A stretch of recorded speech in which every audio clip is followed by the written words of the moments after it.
మా ఊరి జాతరకు స్వాగతం. మనం ఈరోజు మా ఊరి జాతరలో మన పూజారి జన్ని వెంకన్న గారిని అడిగి పండగ గురించి మరికొన్ని ఆసక్తికరమైన విషయాలను తెలుసుకుందాం. మనం ఆ చెక్క బొమ్మలు చేసాం కదా, దేంతో చేసాం ఆ బొమ్మలన్నీ? బొమ్మలు ఆ చెక్క బొమ్మలు చేసాం కదా, ఇదే వాటి గురించి చెప్పండి. 6 బొమ్మలు తిరిగి 3 బొమ్మలు అయ్యాము. ఉమ్. 6 బొమ్మలు ఎందుకు చేస్తాము? ఎక్కువ ఉండాలి ఈ అమ్మకి 6 బొమ్మలు. ఆ అమ్మవి 3 బొమ్మలు. ఏం చెక్కతో చేస్తారు అవి? ఏ ఆట అంతే. ఏమి చెక్క అని అడుగుతుంది, ఏమి చెక్క అని అడుగుతుంది. అది కర్ర దేంతో చేస్తారు? బయట సరాఫ్ చేసి ఇక్కడికి ఎత్తాడు. అదే అడుగుతాను. ఏం కర్ర అది? వేప కర్రతో. ఆ ఘటాలు మూడు ఘటాలు ఉన్నాయి కదా, 3 ఎందుకు పెడతాం మనం? 3 మీరు అడగండి. 3 ఘటాలు ఎందుకు పెడతారని అడుగుతుంది. ఈ తల్లి 3 ఘటాలే, ఆ తల్లి 2 ఘటాలు. ఈ తల్లికి తోడు ఎవరు ఉంటారు? మరి తోడు మరి ఎవరు లేరు. అమ్మవారికి ఉంటారు కదా పక్కనే, అదే ఉంటారు. బంగారమ్మ, బంగారమ్మ, వల్లమ్మ, కొత్తమ్మ, బంగారమ్మ, ముగ్గురులోకి ఆ అమ్మని అనిపిస్తాము. బంగారమ్మ తోడు. అది చెప్పండి. ఇప్పుడు ఈ పండగ ఎట్లా చేయాలి, దీని పద్ధతులు ఏముంటాయి, ఇంకేమైనా ప్రత్యేకంగా చేయాలా? ఇప్పుడు మీ తర్వాత మిగిలిన వాళ్ళకి పద్ధతి తెలియాలి కదా, అందుకు చెప్పండి. కొత్త తెచ్చిన తర్వాత అది అనిపించిన తర్వాత రోజు ఉంటుండగా ఈ అమ్మను కొని తెస్తాం. కొని తెచ్చి మధ్యన డేర వేస్తాం. డేర వేసిన తర్వాత ఆ రాత్రి ఆ అమ్మని తీసేస్తాం. ఈ అమ్మ ఉంటుంది. సోమవారం కొని చేస్తాం, మంగళవారం పూజ ఎక్కుతుంది, బుధవారం గట్టి దీన్ని తిప్పుతాము ఈ తల్లిని. ఆ తల్లిని అనిపిస్తాం బుధవారం. అది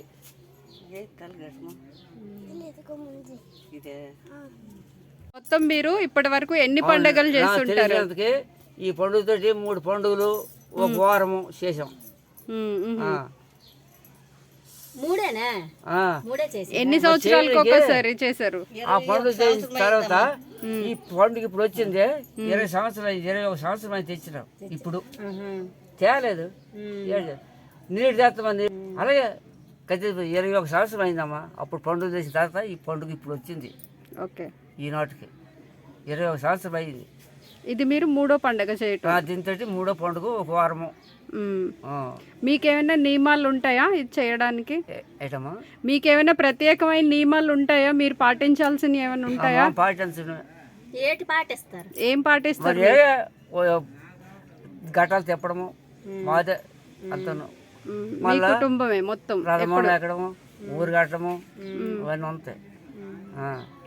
పూజారి కూడా మీరే ఉంటారా రథమ్మాన్ని ఎక్కినప్పుడు? పూజారి మామే పునాదకండి. మీరు ఇప్పుడు మీ తర్వాత మీ కొడుక తర్వాత అయిపోతే మీ బాబా పెద్ద బాబా 2 ఉన్నారు. నడిపోవడం ఉన్నంత ఆడు మా కోడలు చిన్నోడు చిన్నయ్యే ఇప్పుడు తిప్పుతారు. చెట్టు ఉంది కదా, అమ్మను కొనిసి తెస్తారా?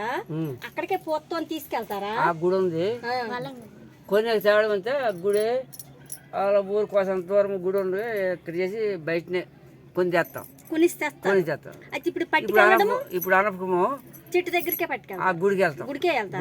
గుడికి వెళ్ళి బొమ్మలు అలా పేర్చేస్తాము. ఆ పూత గట్ట అక్కడే వంపేస్తాము. ఇప్పుడు గట్ట పూత ఉంది, ఆ పూత కూడా అక్కడే రాయిపోతాం. రేపు పూత ఎక్కిస్తారు కదా, రేపు మంగళవారం పూత ఎక్కిస్తారు. మరి లేదు, ఈ నిన్న ఎక్కించాం. ఎందుకంటే ఈ బొమ్మలు ఇవి ఉన్నాయి. రేపు పోత కంటే ఇవి వెనక అయిపోతుంది. ఉయ్యాల కాంబాలో తిరిగాము రాత్రి. ఆదివారం ఎక్కించాం. నిన్నే ఆదివారం ఎక్కించి ఉయ్యాల కాంబాలతో లేకపోతే బొమ్మలు ఉండిపోతాయి మంగళవారం అయితే. బొమ్మలు ఉండిపోవడం ఏంటి? మరి వెనక అయిపోతాయి, అందుకని నిన్నే పూజ ఎక్కించి బొమ్మలకి నిన్న పూజ చేశారా? మొట్టమొదటి బొమ్మలు కలిపి కొండలు కలిపి నిన్న ఉయ్యాల కాంబాలు అందుకు. ఇప్పుడు ఆ బొమ్మలు మళ్ళీ తర్వాత అలా గుడిలోనే ఉండిపోతాయా? ఆ గుడిలో ఉండిపోతాయి. ఇంకా మళ్ళీ మీరు వచ్చే పండుగ తెచ్చే వరకు చేసుకోవడమే. అప్పటి వరకు ఆ బొమ్మలు ఆ గుడిలోనే ఉంటాయి. గుడిలే మళ్ళీ ఈ బొమ్మలు పెట్టిన తర్వాత ఆ బొమ్మలు ఏడ్ చేస్తారు, అవి అక్కడ ఉండిపోతాయి. అవి పక్కన పెట్టేస్తారు, అవి మళ్ళీ ఈ బొమ్మలు పట్టుకెళ్ళి అక్కడ పెడతారు. పోయి ఒక పక్కన పెడతాం. అదే ఏ ఎసచింతలు లేకుండా ఉంటే నెగిసిపోతాయి, ఏదో కిలంకి ఉంటే నెగవు. అది అంటే లెగిస్తే మంచిదా లేకుండా ఉంటే నెగిస్తేనే మంచిది. మంచిదా? తేలిగ్గా లెగాలి. తేలిక నెగాల, నెగపోతే మనం ఏదో తిరగసి ఉన్నట్టు. అదే అదే మనలోనే కుళ్ళి అదే కూర్చున్నారు, ఏదో దీనిగా ఉంటే రెండు ఎసచింతలు లేకుండా ఉంటే రెండు ఎసచింతలు లేకుండా ఉంటే చక్కగా నెగిస్తాయి. లేకపోతే మనలో ఏమి కిలంకి మన నెగవు. అంటే లెగిస్తేనే మంచిది, నెగిస్తేనే మంచిది. అది మరి ఇప్పుడు కోరుకుంటే చెప్పండి. మనం ఏదో కోరుకుని ఏదైనా ఆ తల్లి ఇలాగ ఉంది మాకు, మా ఇంట్లో మా ఒంట్లో అది ఏ మొక్కుకొని ఏది లేకపోతే చక్కగా నెగితే, లేకపోతే ఏ కిలాకి ముందు లేకదు. అది అంటే తేలిగ్గా లెగాలి. తేలిగ్గా నెగాల. అది సంగతి.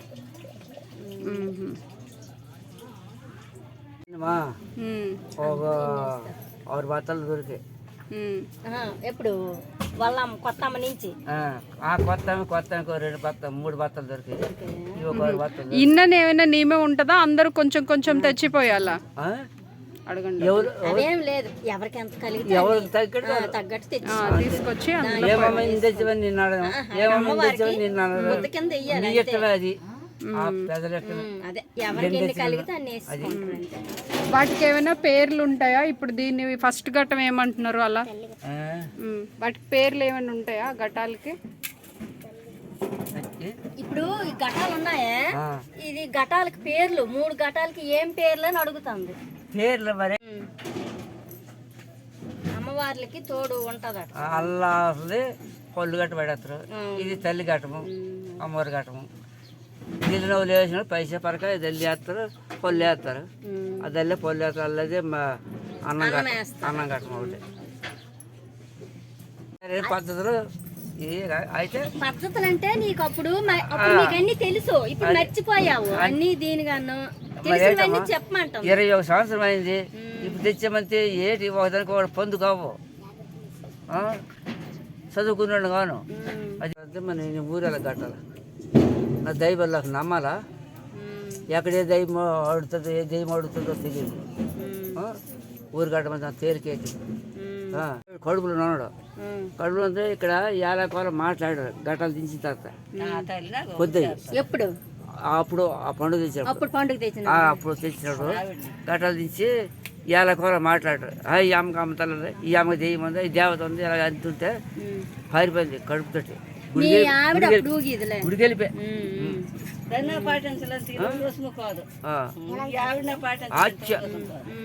దాని బొర్ర మీద కట్టమంటే ఒక్కరు ఎత్తన పోయారు, మగోడైనా తీన అంత దీనికి వచ్చి.